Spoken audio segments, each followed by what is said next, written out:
Great. Thank you. And good morning, everybody. Buongiorno. And thank you, Bishop and Marcelo, for hosting us, and the SDSN Network for convening this gathering.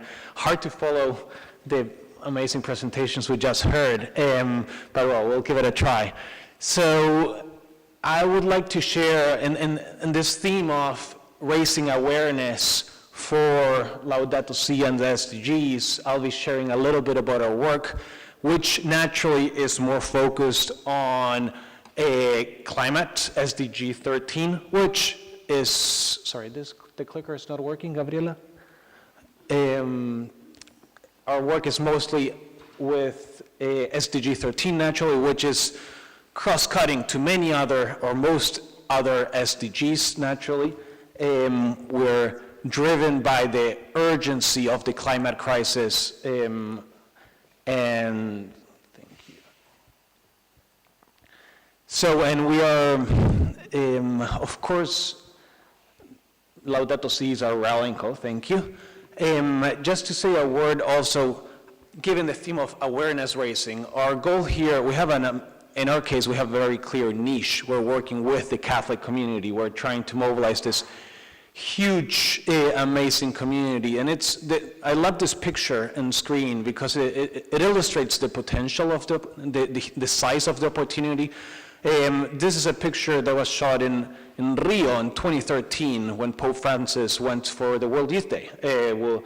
This big, huge gathering of 3 million Catholic youth in the beaches of Copacabana with Pope Francis. I was blessed to be in that crowd. I'm from Argentina. It was pretty easy to get to Brazil for this gathering. And I love this picture because it illustrates on one side the combination of the messenger, this amazing, we heard from Tony, the powerful stature of Pope Francis in calling for action, in setting the moral framework for this work that needs to be done to implement the SDGs for the planet and people.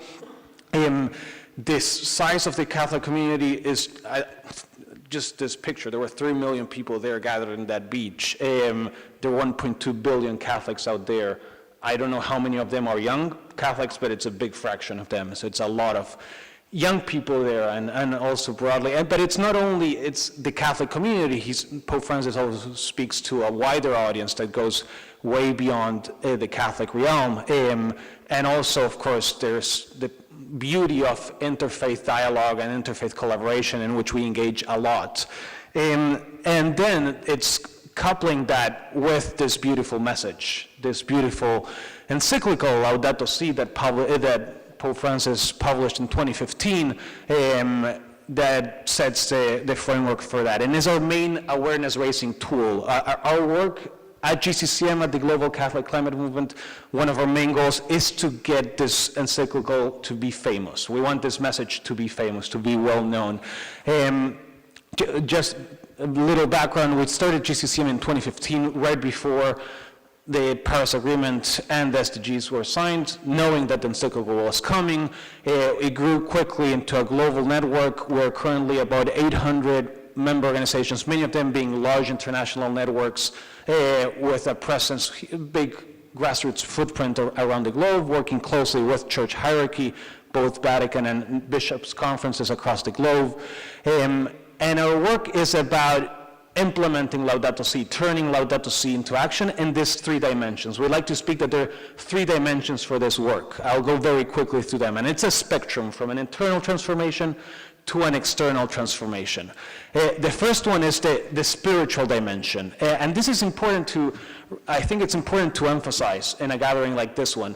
Laudato Si ultimately is a spiritual document, and it emphasizes the spiritual dimensions, the spiritual roots of this crisis. The wreckage we're seeing around the planet and the brutal inequality we're seeing and exclusion are ultimately a spiritual problem. There's a problem deep within our hearts that is the root of these problems.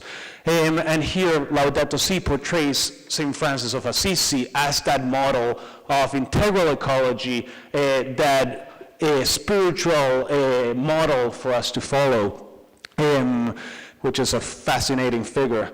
And here we are working on this theme of the ecological conversion, that we will not fix, in our case, the ecological crisis, the climate crisis, unless we transform the way we relate to nature, or to creation, as we call it, because that's at the root of the problem. And here, just as a concrete example, just last month in September, we celebrated this big Season of Creation initiative. We had over 1,000 events around the globe on this topic of praying for creation, praying for the planet, and doing something about it. But the point is, it's deeply rooted in prayer and our spirituality.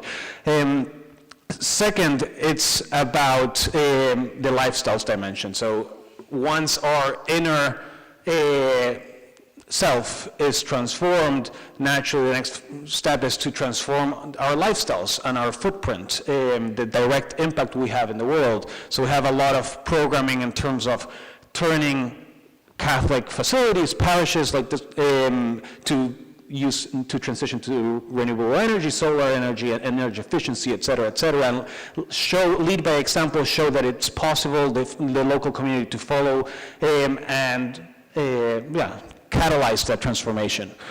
And the third dimension is the one of advocacy. We've heard a lot today about the need to put pressure on governments. We know that it's not enough for us to undergo our own transformation, our own changes.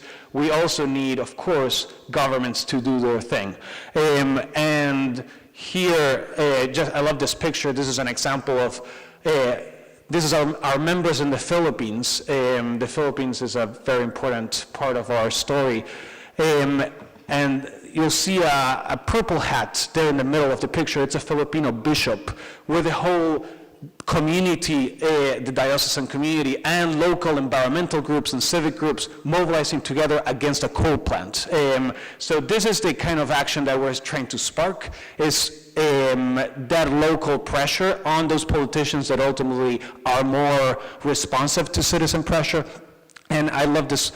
Pope Francis has some very strong words. In Bolivia, soon after Laudato Si was published, he called on us to defend Mother Earth, with really saying that cowardice in defending Mother Earth is a sin. So we're hearing really powerful words from the Pope calling us to mobilize, to put pressure on governments.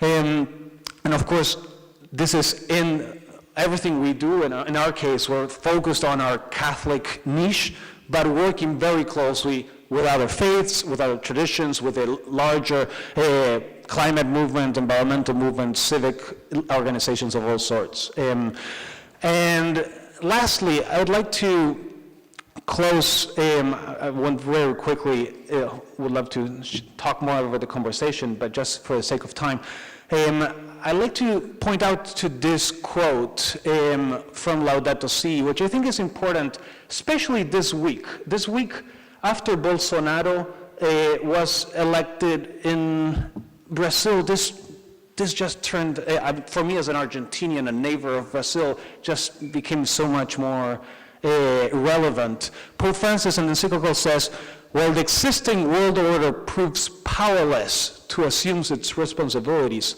local individuals and groups can make a real difference. We heard it today.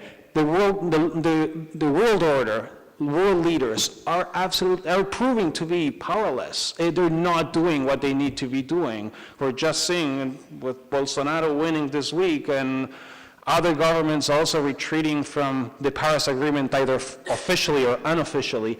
We're in a pretty bad situation at the moment. And there are these powerful forces at play that are really hard to manage and tackle.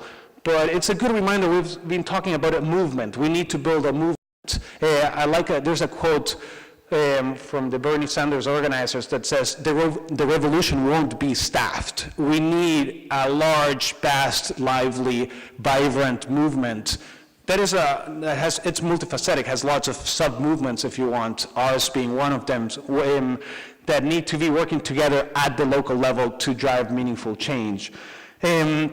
So anyways, looking forward to the conversation on how we build this movement, how do we mobilize that critical mass of people to transform this severe crisis into an opportunity. And just to end on a note, Laudato Si is ultimately a message of hope. It has a very strong message and hope. I'd like to emphasize that here it has a quote, "We know that things can change, even if things are looking really bad. Ultimately, it's up to people like us and many others to have the potential to make a real difference." So thank you very much. Thank you very much.